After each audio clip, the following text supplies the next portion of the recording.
Patient comfort. I would have thought at the outset that patient comfort would not be positively influenced by distal starting position, but patients do seem to like it better.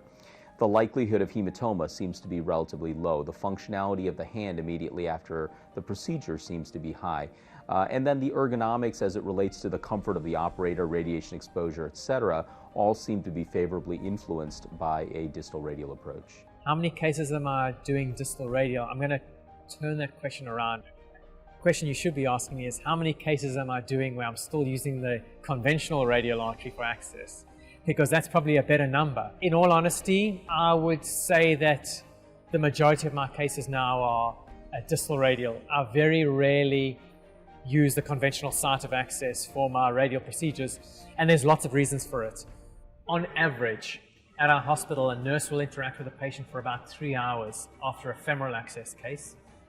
And that's not continuous interaction, but for a period of 3 hours after the case, a nurse will have to look at a patient, not only at their groin, but look for distal pulses, make sure everything's okay, even if a femoral closure device was used.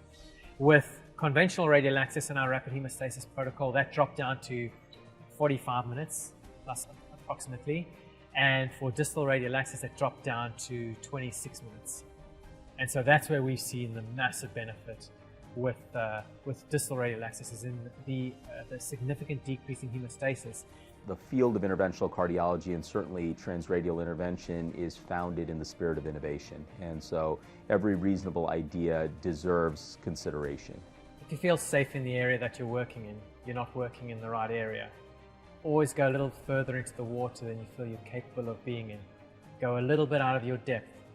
And when you feel that your feet aren't quite touching the bottom, you're just about in the right place to do something exciting.